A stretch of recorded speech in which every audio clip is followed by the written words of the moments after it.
Pemirsa, masih bersama kita untuk mendiskusikan mengenai keturunan. Kita sudah sampai di sesi akhir dari diskusi malam hari ini. Tapi masih ada satu pertanyaan pemirsa yang harus dijawab oleh kedua narasumber saya. Adalah soal bagaimana caranya menangani suami yang depresi karena dia mendapati justru dirinya yang mandul. Bukan istri yang selama ini ia tuduh tidak mampu memberikan keturunan. Saya mulai dari Mbak Sri dulu.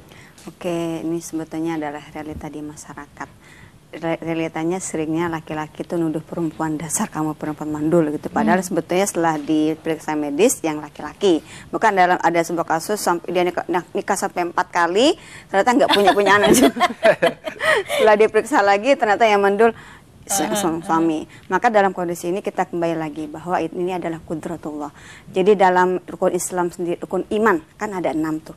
Iman kepada Allah, iman kepada Rasul, kitab, malaikat, hari akhir, dan qada dan qadar. Maka kita harus kembali kepada ini. Ini berarti adalah takdir.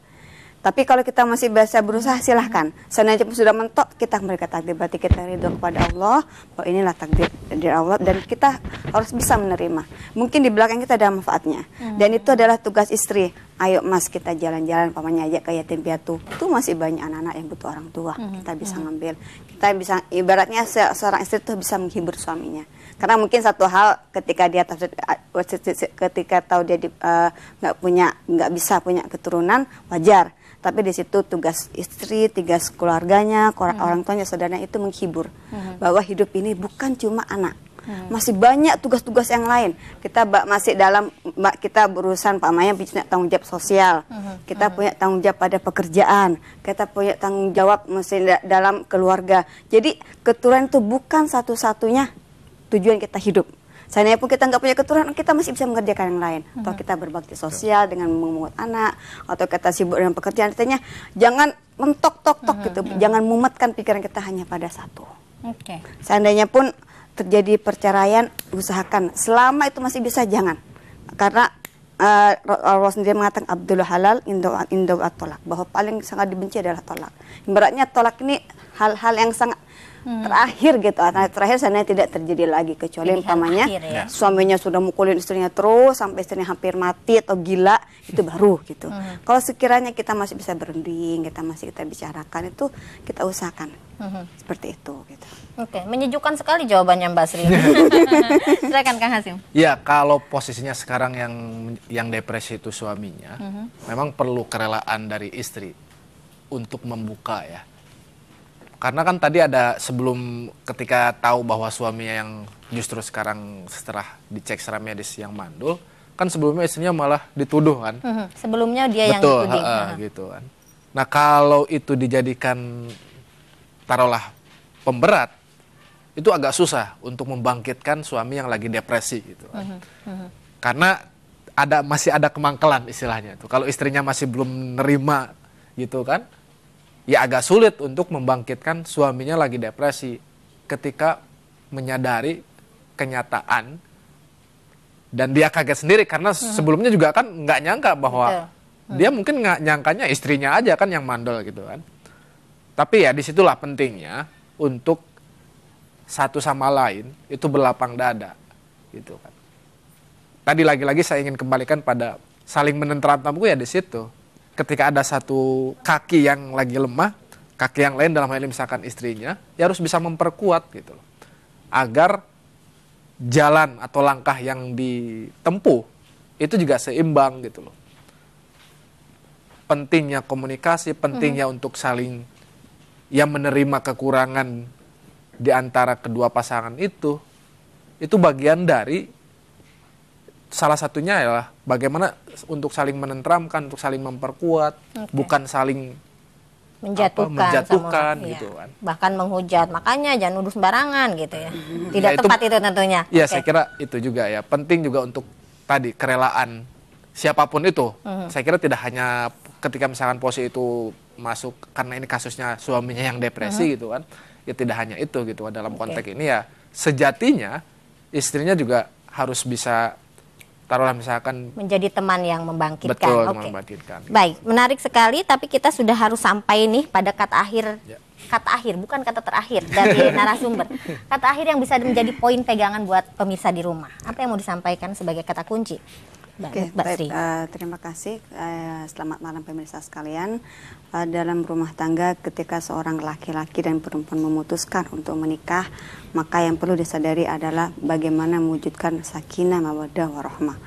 Seandainya dalam perjalanan rumah tangga tidak terjadi yang namanya keturunan, maka kita harus ikhlas. Dan kita harus bisa tidak bisa menyalahkan si istri, menyalahkan suami, suaminya ke istri. Kalau itu terjadi maka kita berarti kita tidak kembali kepada apa tujuan kita menikah gitu.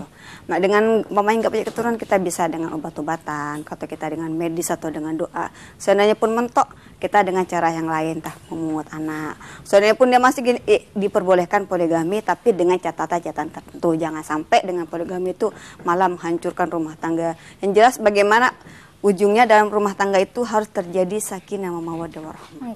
Dan kita jangan terfokus hanya satu keturunan, gara-gara keturunan hancur semuanya. Enggak. Masih banyak kok pasangan suami istri nggak punya anak tapi hidupnya enjoy, ya kan? Masih banyak rumah tangga yang punya anak angkat tapi ternyata hidupnya mereka fun, nggak masalah. Gitu. Iya. Makasih Mbak Sri. Kang Hasim. Ya, saya ingin mengutip ayat Al-Quran, itu surat Ar-Rum ayat 21. Yang mengatakan wa min ayati an khalaqalakum min anfusikum azwajan litaskunu ilaiha. Nah, dalam penafsiran yang saya pahami, ayat ini menandakan bahwa dalam soal pasangan pun itu yang bekerja itu adalah tangan Tuhan dalam tanda petik ya, kuasa Tuhan gitu. Jadi jangan dulu bicara misalnya kenapa nggak punya anak, itu ada kuasa Tuhan di situ. Nah, kesadaran ini yang penting harus tetap menjadi keyakinan setiap pasangan yang belum punya keturunan. Jadi berpasang-pasangan pun jodoh itu kan ada di tangan Tuhan, termasuk memiliki keturunan. Yang penting adalah usaha kita itu nggak pernah berhenti dan tidak putus asa ketika misalkan keadaan yang kita hadapi itu belum sesuai dengan yang kita harapkan. Baik, gitu. Iya. Terima kasih sekali buat Mbak Sri, terima kasih sekali buat Kang Hasim Adnan. Pemirsa, saya ingin mengakhiri sesi ini dengan sebuah cerita. Ada sepasang suami istri yang berjalan saat itu hujan, lalu melihat seorang pengendara sepeda motor, suami istri dan seorang anak. Sepasang suami istri yang sedang berjalan ini lalu berpikir, bahagianya mereka punya anak dan bisa naik motor. Tidak lama kemudian sepasang suami istri ini melihat sebuah mobil. Ada sepasang anak di situ, laki dan perempuan bersama orang tua yang lengkap. Mereka kemudian berpikir lagi, wah bahagianya mereka sudah punya 2 anak, ternyata punya mobil juga, tak kehujanan seperti kita. Tapi tahukah yang ada di benak para pengendara sepeda motor? Mereka berpikir, pasangan ini romantis sekali, hujan-hujan mereka masih jalan bergandengan tangan. Dan apakah yang tahu pemirsa, bahwa ternyata keluarga yang di dalam mobil itu kemudian berpikir, asiknya ya, seandainya kita belum punya anak, kita punya waktu, ruang untuk merajut keharmonisan, kemesraan, bahkan di saat hujan. Jadi pemirsa, ketenangan jiwa, kebahagiaan ada di dalam hati kita, ada di dalam pikiran kita. Karena itu, bicara soal keturunan, pasrahkan pada ilahi, mudah-mudahan kita semua selalu berbahagia. Akhirnya, jangan lupa pemirsa untuk selalu menyaksikan Belajar Islam setiap hari dari Senin sampai Minggu pukul 20 hanya di MNC Muslim channel 97. Jika ada pertanyaan, saran, kritik, atau apapun yang ingin pemirsa layangkan kepada kami, silahkan diklik di Facebook dan Twitter dengan alamat belajarislam_282@yahoo.com. Akhir kata, saya Loli Suheti mengucapkan terima kasih. Semoga kita bisa bertemu lagi dalam Belajar Islam yang akan datang. Assalamualaikum warahmatullahi wabarakatuh. Waalaikumsalam.